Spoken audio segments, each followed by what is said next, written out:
Mads! Ay, sabi, galing daw sa nakaw pagkain ko. Ay, hindi. Kanino naman ako magnanakaw? Oo, di ba? Ang bobo mo naman. Marami na CCTV ngayon, mahirap ka magnakaw.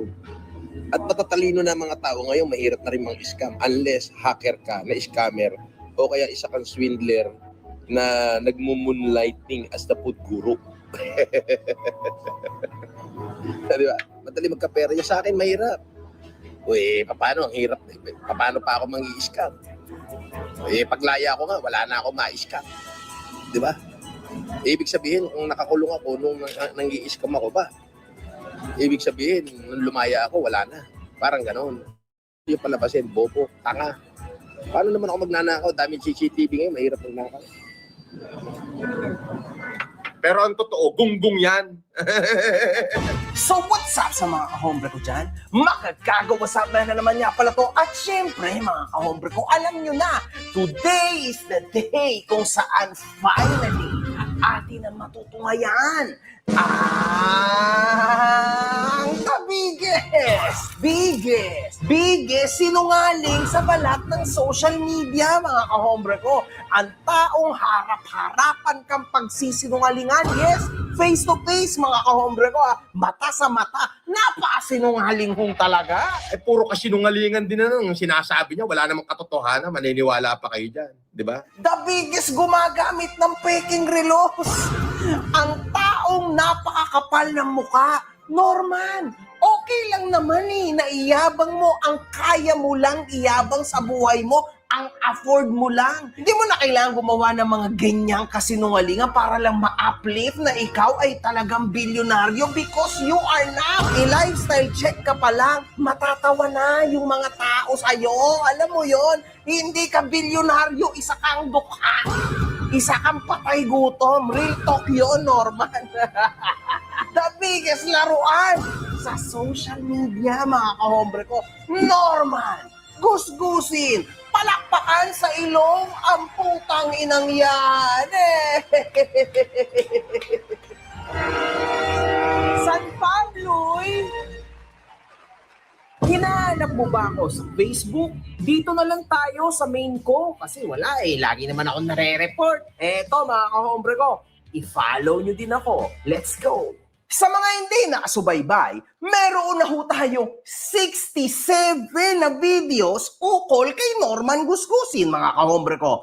At ayon sa mga intelektual na kupal sa internet, sabay-sabay, na-miss ito ha, ito daw ay gatas, nagatas, nagatas, nagatas, nagatas, nagatas, nagatas, nagatas, nagatas, nagatas, nagatas, nagatas, nagatas, nagatas, nagatas, mga kahombre ko. And yes, this month is looking very clear that we will be making millions.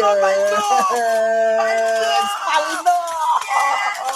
Sabi nga ni Makagatas, gatas na gatas. Sa last video natin ay nagkaroon ho tayo ng isang panayam sa isang mami ni Norman Gusgusin, mga kahombre ko ha.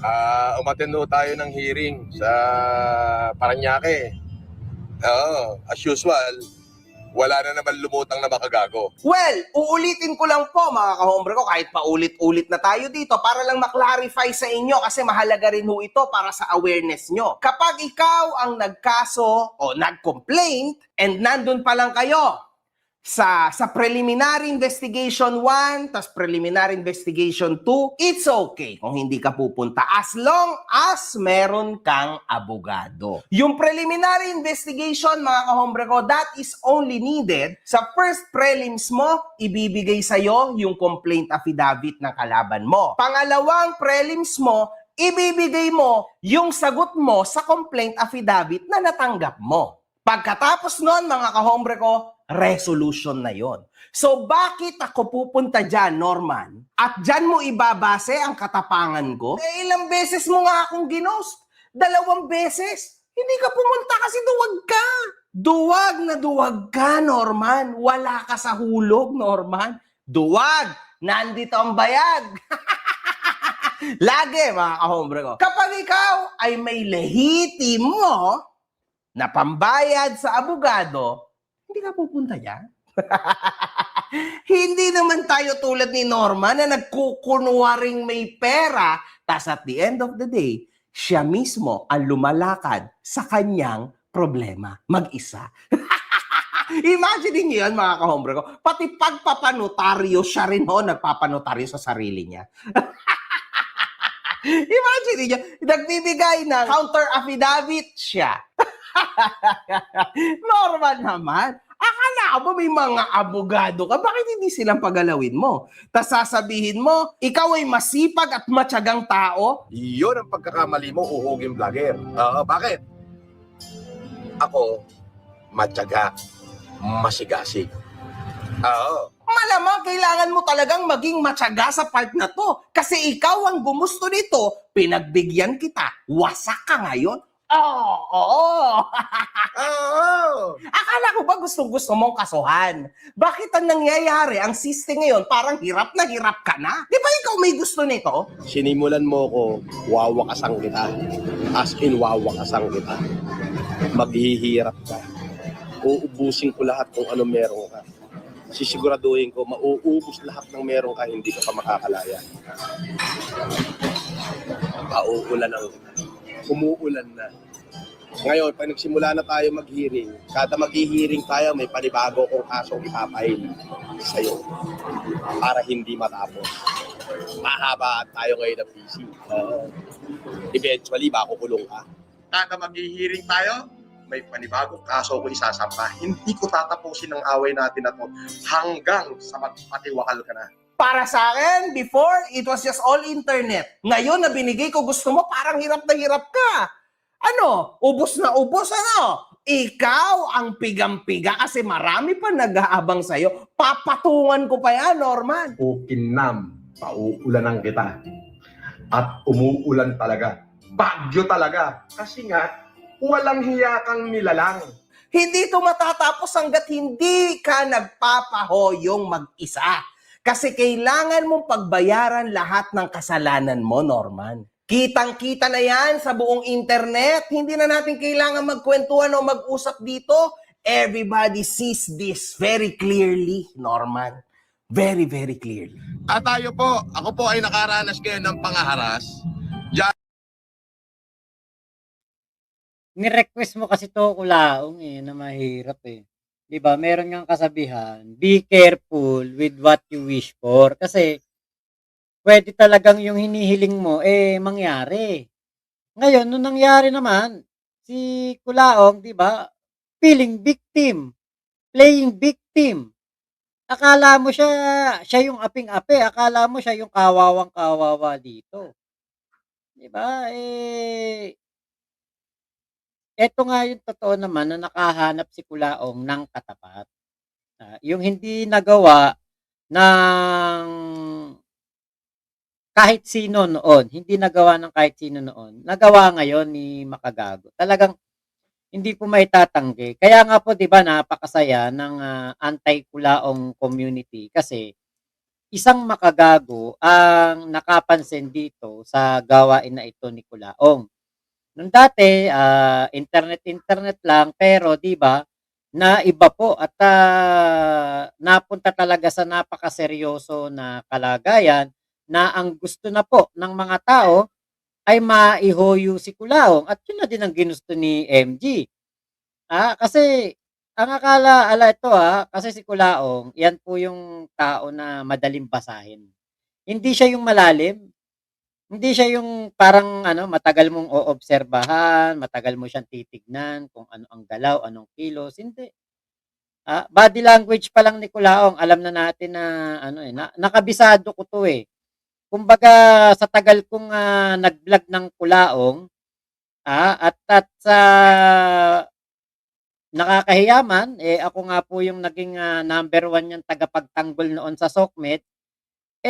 Naano ko 'to, talagang alam ko kung kailan siya nabubwisit, alam ko kung ano ang ayaw na ayaw niya, alam ko kung kailan siya napipikon, alam ko kung kailan niya namomroblema, alam ko kung eto hilahod na at nakikita ko po yun lahat ngayon. Kasi nga po, ang tagal kong nakakausap 'to, kahit na sabihin nating telepono lang 'yun, pero yung gabi-gabi mo 'tong kausap, gabi-gabi mo 'tong nakakasalamuha nung nakakulong, kahit telepono lang 'yan, putya makikilala at makikilala mo yung tao talaga. Kaya nga po dito sa ano na ito, laban na ito, actually 'di naman na ako kailangan dito, 'yun ang sabi ko nga nun, nung nakita kong, siya'y binabanatan na ni MG, sa isip-isip ko lang sabi ko, hindi na ako kailangan dito saka ano na kumbaga, kayang-kaya talaga ni MG kahit wala naman kaming mga vlogger, kayang-kaya naman talaga ni MG. Pero 'di ba parang ano 'to, parang gobyerno, full government approach ang naging, paglaban natin dito kay Kulaong. Ah, nung nakita ko si Kulaong na naglalamokos na ng muka, yung para siyang loose cannon na hindi niya alam kung sino na ang kanyang kalaban, hindi niya na alam kung sino ang kanyang, dapat na tuligsain, 'di ba? Nakikita ko talaga, talagang sabi ko, eto ang ayaw na ayaw mangyari ni Kulaong sa kanya, na nangyari. At, malaki ang naging epekto sa kanya dahil nga po, nung una nakikita ko 'to nagla-live sa bahay, 'di ba? Nung dumating ako dito, nung bumalik ulit ako antay-kulaong, nagla-live 'to sa bahay, eh. Ngayon wala na, kung saan-saan na lang. Hindi na umuwi ng bahay, hotel-hotel na lang. Dun pa lang sa araw-araw siya sa hotel, kahit sabihin mong libre yun, malaking perwisyo sa kanya yun. Napakahirap ng walang bahay, Napakahirap ng you're always on the go. Kailangan mo ng meron kang driver kasi hindi ka naman na makapag-drive dito sa Manila. Maaaring doon sa ano, sa Cagayan, sa Isabela, nakakapag-drive pa 'to. Pero yung dito sa ano, sa Maynila, hindi talaga 'to puwedeng humawak ng ano, ng, manibela. Kasi meron at meron po makakapag-video, meron at merong makakakita.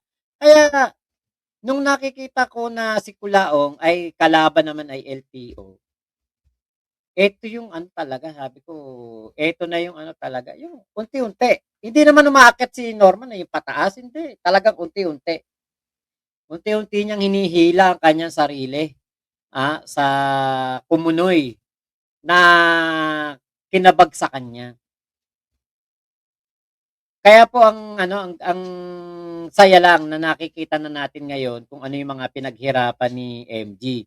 Nakikita na natin ngayon kung ano yung, goal, 'di ba? Yun yung goal, eh. Si Kulaong ay mapabagsak, mawala sa sokmed, maparusahan sa kanyang mga gawain, 'di ba? Yun ang ano, yun ang kanyang ano, yun ang kanyang,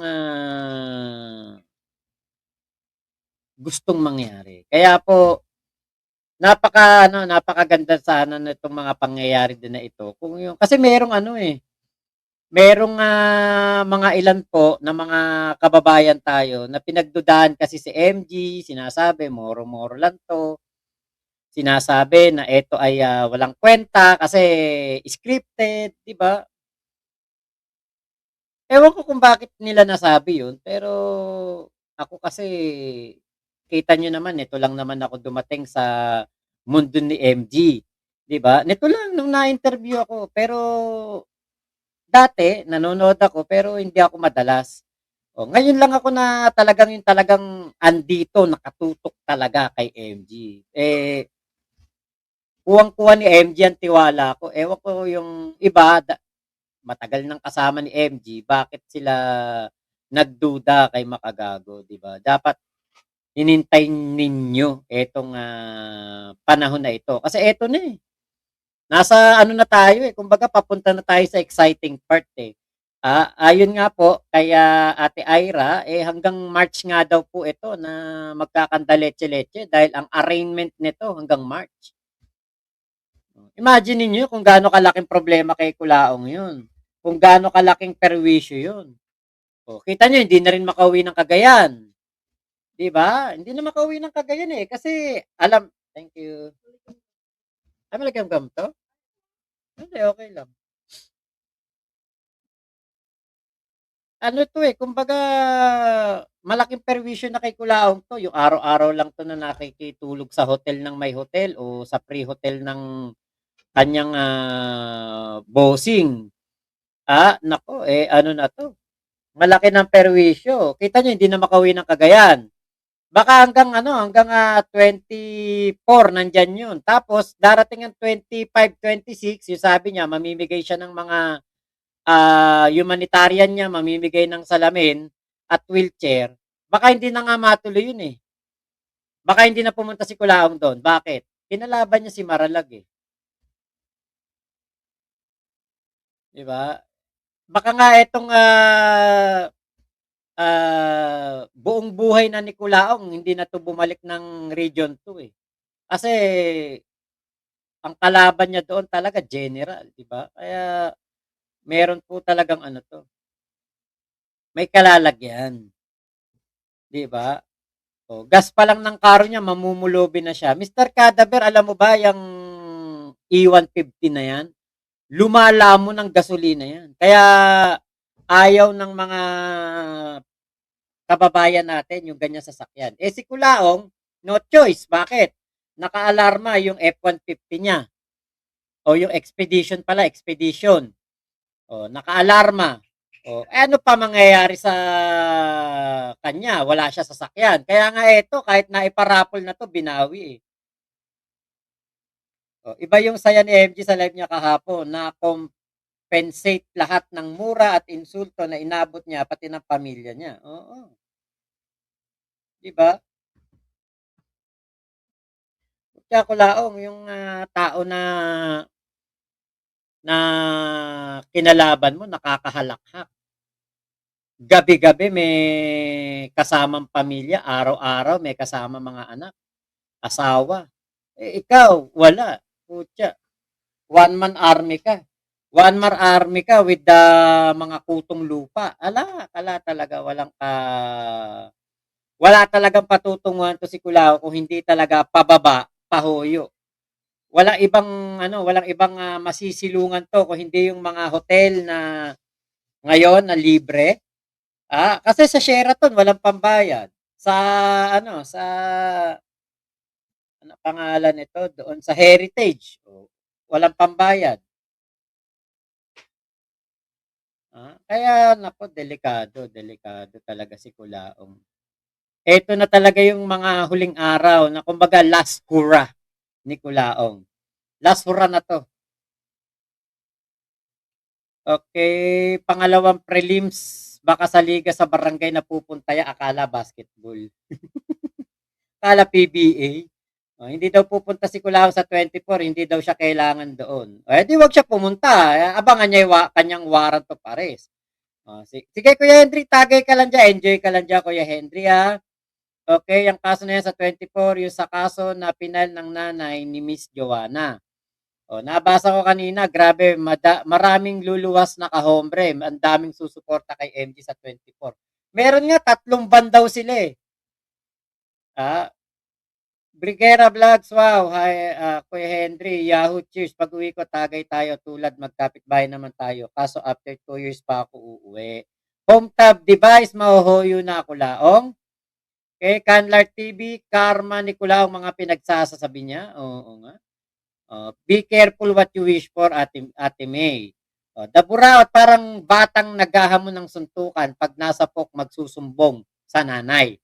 Ate Ira, make some noise for Kulaong, kakulay nung nasunog kong adobo. Talaga ba nasunog? Okay, wag kalimutan mag-like. Nag-aalak si Kuya Henry. Nyo, magmamao yan mamaya pag kulang likes. Oo nga, no? Okay, Mr. Cadaver, sino gusto pustahan dito sa Feb 24? Okay, hindi yan pupunta si Norman sa 24, pustahan tayo 500. Kumasa si Ate Brigera. Okay, Ate Vanessa Mandagit, habang din na panahon, nahuyo ka din pula. Habang man ng panahon, mahuyo ka din Kulaong. Tama. Kay, malamang sa malamang andun din si The Kings niyan. Oo nga, pwede. Mahirap maging background, sabi ni Ate May. Pareho pala tayo, Mr. Cadaver, sayang. Okay, nahuli naman lagi si Kulaong sa sariling bibig niya. Ayan, Ivan Jul Crevillo, boss, ikaw yung last sworn statement para sa ikakaso ni Sir Manny kay Mangusin. Opo, hindi ko kasi nagawa kahapon. Saka no isang araw, 13 na ano ko alam ano ba yung nangyari ng 13. Basta 14 kasi kahapon anniversary namin at Valentine's. So, hindi ko nagawa. Pero ngayon okay na. Napasa ko na. Kay Ruth Chan Lagmay. Ayun, kunwari pa si Kulaong sa full force niya pero nakatimbre na sa mga list po na mamamagitan para siya magmukhang victim sa 24 para magmukhang bida si Kulaong. Okay. Malabo naman yun. Ate Ira, masama pa nga, yung ibang nagduda kay MG, lalo pa yung mga naunang nakasama ni MG, dapat mas buwan tiwala nila. Tama. Pag di pupunta si Kulaong, warrant na nun, no? Oo daw po. Kuya Michael Pangan, Kulaong, pag nakulong ka na, dadalang kita ng maraming damo. Pagkain ng kabayo, saka sako-sako. Kuya Ramil Cruz, hello po. G-Man Gold, greetings from Switzerland. Mr. Cadaver, gas pa lang ng karo niya, mamumulubi na siya. Ate Manilin C, magandang umaga po. Ate Brigera, parang bata si Kulaong, binida ang bed na hindi naman sa kanya. Bed ng hotel yun no breathing. Ate Ira, iba yung saya ni MG sa live niya kahapon. Ate May Alcantara, Niemes, bumaba sila kay pinakit na ako, baka tulugan ko lang daw siya bukas. Okay po. Everyday normal guy. Hello po. Kuya JNB TV, late watching, Kulaong time map. Ayun, Kuya JNB. Siya lang yung naglulubog sa sarili ni Kulaong. Ghost, kaya yan, laging nasa karo niya kasi alam niya sa sarili niya siguro na may lumabas ng warrant sa kanya or malamang yung mga may utang sa kanya sa casino ay nahanap siya. Siguro natuntun kaya nakatunog na. Huling tingin sa laya, kaya todo gasto sa pagkain. Mr. Cadaver. Ruth Ian Lagmay. Pupunta si Kulaong sa 24 kasama Power Pop Boys, Full Force, Mojo. Yes, tatlong ban yung isang grupo parang galing Tarlac or Pampanga. Nabasa ko ngayon, Ate May. Si Dean Alex, sa halip na kaawaan si Kulaong, mas nakakabwisit Wala kasing kapantay ang kayabangan. Wala pang sinabing totoo Yun nga. Ate Mayet, hello po, Esther Villanca. Yung 1K na bodyguard niya sa kwento lang yun. Okay. Kenkel. Everyday normal guy. What if invest na makulong, itatali na lang sa labas si Kulaong tapos lahat ng dadaan pwede siyang sampigahin. Parang hindi yata pwede yun. FLM Cadaver sa 24. Daniel Jeffrey, di daw siya pupunta, nag-post na. Oo nga, nakita ko nga kanina. Si Daking daw pupunta. Canlar TV, isa sa wishlist ko talaga this year na mahoyo na siya. Ramil Cruz, persona non grata na ba siya sa Cagayan, Boss Mac? Hindi ko po alam. Ate Brigera, sabi ni Kulaong, hindi daw siya takot makulong kasi makakalabas din naman daw siya kasi madami siyang perang pangpiyansa. Kaya no worries daw na makulong siya. Sabi niya po yun Yan. Judgment Days coming. Hello po. Pa-shout out. Michelle. Ayun. Go, sabi ko na Kuya Mac, yung last sworn statement about Pacman, mag-vlog po kayo sa bahay nila Pacman sa Jensan soon. Malalaman po natin kung ano na po ang ano dyan. Kuya Erwin Pagunsan, hello po. May humanitarian daw siya sa 24, Kuya JNB. Hindi, sa 25, 26 yun. Alfred Cabrera, hello po.